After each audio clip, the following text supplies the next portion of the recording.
শুধু ফার্মের মুরগির দিকে যদি আপনি তাকান, আপনার মায়া হবে। যে মোরগ মুরগি চঞ্চল ছিল, দৌড়ে এদিক সেদিক যেত, সেগুলোকে এমনভাবে তৈরি করছে শুধুমাত্র মানুষের খাবারের প্রয়োজনে, যে তাড়াতাড়ি বড় হয়ে যাও, অল্প দিনের ভিতরে খাওয়ার উপযোগী হয়ে যাও। এটার জন্য জেনেটিক্যাল ইঞ্জিনিয়ারিং করে এটাকে এমন একটা পর্যায়ে নেওয়া হয়েছে যে এটা এখন আপনার ওই সবচাইতে দুর্বল, সবচাইতে আপনার অসুস্থ কোনো রুগ্ন কোনো মুরগির চাইতেও দুরবস্থার মধ্যে থাকে। আমরা যে সমস্ত খাবার খাচ্ছি, এই সমস্ত খাবারগুলো বেশিরভাগই জেনেটিক্যালি মডিফাইড, জেনেটিক্যাল ইঞ্জিনিয়ারিং করা। নানাভাবে একটা খাবারের জিন, একটা ফলের জিন আরেকটার মধ্যে দিয়ে জেনেটিক্যাল ইঞ্জিনিয়ারিং করে সেটা স্বাদ পরিবর্তন, সাইজের পরিবর্তন, কালারের পরিবর্তন, অনেক কিছু করা হচ্ছে। এখন সমস্যা হলো, যেই খাবারের মধ্যে জেনেটিক্যাল পরিবর্তন করা হয়, ওই খাবার মানুষ যখন গ্রহণ করে তখন মানুষের শরীরেও তার প্রভাব পড়ে। শুধু শরীরে প্রভাব পড়ে তা না, মনস্তত্ত্বের মধ্যে প্রভাব পড়ে, চিন্তা চেতনায় প্রভাব পড়ে, এমনকি ইমানের মধ্যেও প্রভাব পড়ে। নানাবিধ দুরারোগ্য ব্যাধি এখন ঘরে ঘরে। সেটা অবশ্য আমাদের দেশে অস্বাস্থ্যকর খাবার, ভেজালযুক্ত খাবার, ভেজালযুক্ত ঔষধ এবং আরও নানাবিধ ভেজালের কারণেই ঘরে ঘরে ক্যান্সার, ঘরে ঘরে আপনার কিডনির রোগী, ঘরে ঘরে হার্টের রোগী। যারা এগুলো নিয়ে সাফার না করছে, 2-4টা রোগী নিয়ে, তারা বুঝবে না যে এগুলো কতটা কষ্টের, কতটা বেদনার। আপনি দেখবেন যে আসহাবে কাহফের ঘটনা বলতে গিয়ে আল্লাহ সুবহানাহু ওয়া তাআলা বলেছেন, তারা যখন গুহা থেকে অনেক বছর, বহুকাল পর তারা যখন আবার প্রাণ ফিরে পেয়েছেন, তাদের কাছে আগের যুগের কিছু কয়েন ছিল, সেগুলো নিয়ে একজনকে তারা বাজারে পাঠিয়েছেন। পাঠানোর সময় বলেছিলেন, ফালিয়ানজুর আইয়ুহা আজকা তাআমা, এই টাকা নিয়ে বাজারে গিয়ে দেখো কোন খাবারটা সবচেয়ে বেশি আজকা। এই আজকার মানে শুধু হালাল হওয়া নয়, কোনটা সবচেয়ে বেশি পবিত্র, ফ্রেশ, অরিজিনাল এবং উপযোগী মানুষের জন্য, সেটা খুঁজে বের করতে আনা হয়েছে। এই জন্য আমাদের বাচ্চাদেরকেও যথাসম্ভব এই খাবার দেওয়ার ক্ষেত্রে এই জিনিসগুলো আমাদের খেয়াল করা দরকার। মানুষ যত বেশি প্রাকৃতিক খাবার খাবে, যত বেশি নেচারের কাছাকাছি থাকবে, যত বেশি মানুষ অর্গানিক লাইফ লিড করবে, যত বেশি অরিজিনাল খাবার মানুষের শরীরে ঢুকবে, তত বেশি মানুষের চিন্তাধারার ভিতরে প্রাকৃতিক চিন্তা থাকবে। প্রাকৃতিক চিন্তা কি? প্রাকৃতিক চিন্তা হলো, আল্লাহ রাব্বুল আলামিন আমাদেরকে প্রত্যেককে মুসলিম করে তৈরি করেছেন। কুল্লু মৌলুদিন ইউলাদু আলাল ফিতরা, প্রত্যেক শিশুই জন্মগ্রহণ করে মুসলিম প্রকৃতি নিয়ে, ইমানদার এই প্রকৃতি নিয়েই সবাই জন্মগ্রহণ করে। কিন্তু আজকাল দেখবেন ছেলে মেয়েদের মধ্যে ব্যাপক পরিবর্তন। আগের ছেলে মেয়েরা মা বাবার প্রতি অনুগত ছিল, এখন 5 ওয়াক্ত নামাজ পড়েও বেয়াদবের মতো আচরণ করে, মা বাবার প্রতি তাদের আনুগত্য নেই, তাদের উদ্ভট আচরণ দেখা যায় পোলাপানের মধ্যে। এই যে পরিবর্তন, মানুষের চিন্তা চেতনার মধ্যে দিনদারিতা নেই, আখিরাতমুখিতা নেই, মানুষ চাইলেও যেন দিনের পথে আসতে পারছে না, কোন একটা জায়গায় যেন বড় ধরনের বাধা আছে। এগুলোর অনেক কারণের ভিতরে একটা কারণ এটাও যে আমরা যে সমস্ত খাবার গ্রহণ করছি, এই খাবারগুলোর মধ্যে কৃত্রিমতা আছে, ভেজাল আছে। আমরা শুধুমাত্র প্রসেসিং ফুড পাইলেই সেখানে গিলছি গোগ্রাসে, আমরা একটা বড় ফল পাচ্ছি, খুশি হয়ে যাচ্ছি। একটা ছোট ফলকে, যেটা প্রকৃতিগতভাবে একটা ছোট সাইজের হয়, ওইটাকে বড় করার জন্য বড় কোনো ফলের জিন এনে সেখানে দিয়ে জেনেটিক্যালি মডিফাইড করে ওইটাকে বড় করা হচ্ছে। আমরা তো খুশি হয়ে যাচ্ছি, অনেক বড় ফল খাচ্ছি, কিন্তু এই জিনগত পরিবর্তন যে ফুডের মধ্যে করা হয়েছে, ওটা যখন আমরা আমাদের শরীরে গ্রহণ করছি, তখন আমাদের শরীরের মধ্যেও সেটার পরিবর্তন ঘটছে, মনস্তত্ত্বের মধ্যে পরিবর্তন ঘটছে। মানুষের মধ্যে দেখেন বিকৃত চিন্তা আসছে। জীবনের বিভিন্ন ক্ষেত্রে প্রাকৃতিক যে চিন্তা, স্বাভাবিক যে চিন্তা, এর বাইরে মানুষের মধ্যে বিকৃত চিন্তা আসছে, উল্টাটা আসছে। এই যে প্রকৃতির মধ্যে বিকৃতি, চিন্তাধারা ভিতরে বিকৃতি, মানুষের পৃথিবীতে যে বংশধারা বেঁচে থাকবে নারী পুরুষের সম্পর্কের মধ্য দিয়ে, সেখানেও দেখবেন যে নানা রকমের রুচির মধ্যে বিকৃতি আসছে। এটি কখনো কখনো অন্য অনেক 10টি কারণের পাশাপাশি খাদ্যেরও একটা প্রভাব মানুষের মধ্যে থাকে। এই কারণে গ্রামের একটা ছেলে, সে তার শরীরে যতটা রোগ প্রতিরোধ ক্ষমতা থাকে, যতটা চঞ্চলতা থাকে, যতটা পরিশ্রমী হয়ে ওঠে, অনেক সময় শহরের ছেলেরা সেই তুলনায় পিছিয়ে থাকে। এখন করণীয় কি?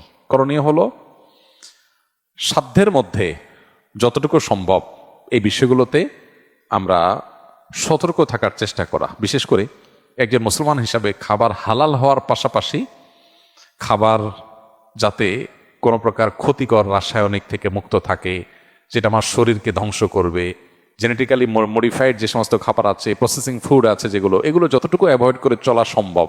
আমি জানি পরিপূর্ণ অ্যাভয়েড করা চলা সম্ভব না, আমিও পারি না। যতটুকু সম্ভব ততটুকু চেষ্টা আমাদের করতে হবে। এগুলোর সাথে আমাদের ইমানের সম্পর্ক অনেক সুনিবিড়। শুধু হালাল না, খাবার যতটা ফ্রেশ হবে, ভেজাল মুক্ত হবে, আমরা ততটা সুস্থ থাকবো, শারীরিকভাবেও মানসিকভাবেও, এবং ইমানও তত বেশি পরিপুষ্ট হবে। এগুলোর সাথে ইমানের অত্যন্ত সুনিবিড় সম্পর্ক আছে। আজকে উন্নত পৃথিবীতে দেখেন অনেক দিক থেকে তারা উন্নতি করেছে, কিন্তু অনেক চিন্তার মধ্যে ব্যাপক বিকৃতি ঘটেছে, ব্যাপক বিকৃতি।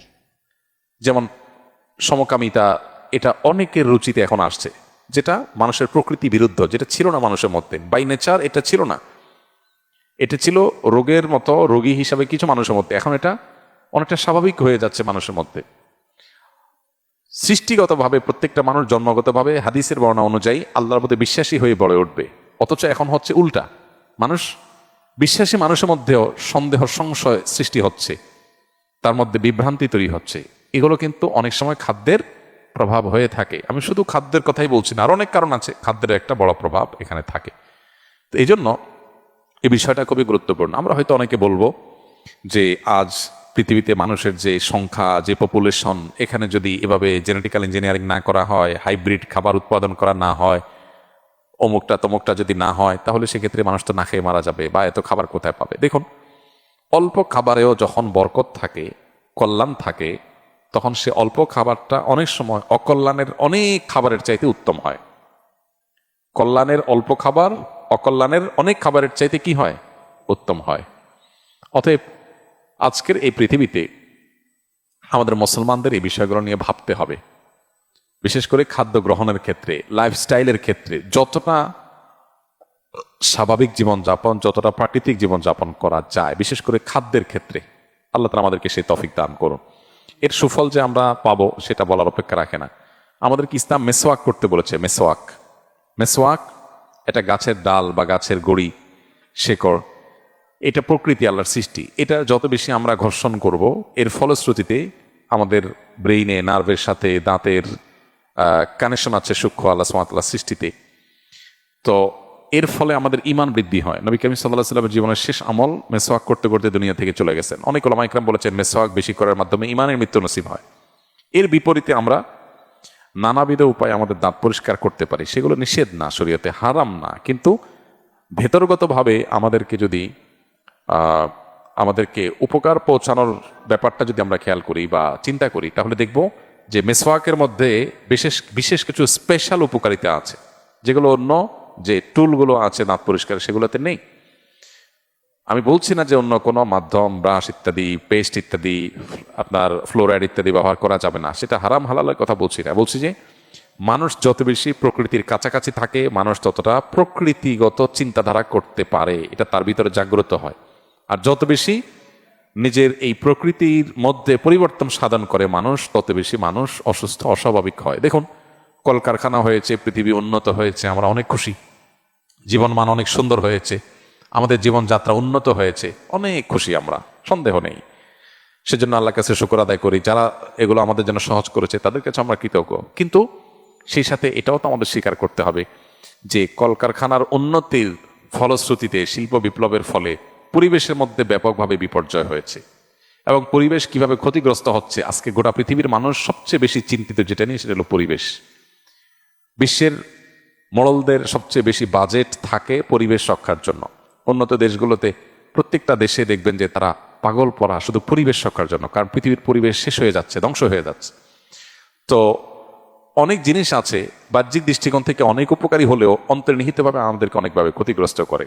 তো ন্যাচারাল ফুডের বিপরীতে অপ্রাকৃতিক যে সমস্ত খাবার আছে, প্রসেসিং ফুড আছে, জেনেটিক্যাল ইঞ্জিনিয়ারিং করা ফুড আছে, এগুলো অনেক ভালো লাগে আমাদের কাছে। আমরা দেখি এগুলো আমাদের জীবনযাত্রাকে অনেক সহজ করে দিয়েছে, কিন্তু এগুলোর অন্তর্নিহিত যে ক্ষতি আছে সেগুলো আমরা অনেকেই আঁচ করি না। তো এই উন্নত জীবনের পেছনের কিছু দুঃখজনক গল্প আছে, এগুলো আমাদেরকে বুঝতে হবে, উপলব্ধি করতে হবে। আল্লাহ তাআলা আমাদেরকে সুস্থ স্বাভাবিক জীবনযাপন করার তৌফিক দান করুন, আমাদের ঈমানকে আল্লাহ তাআলা হেফাজত করুন।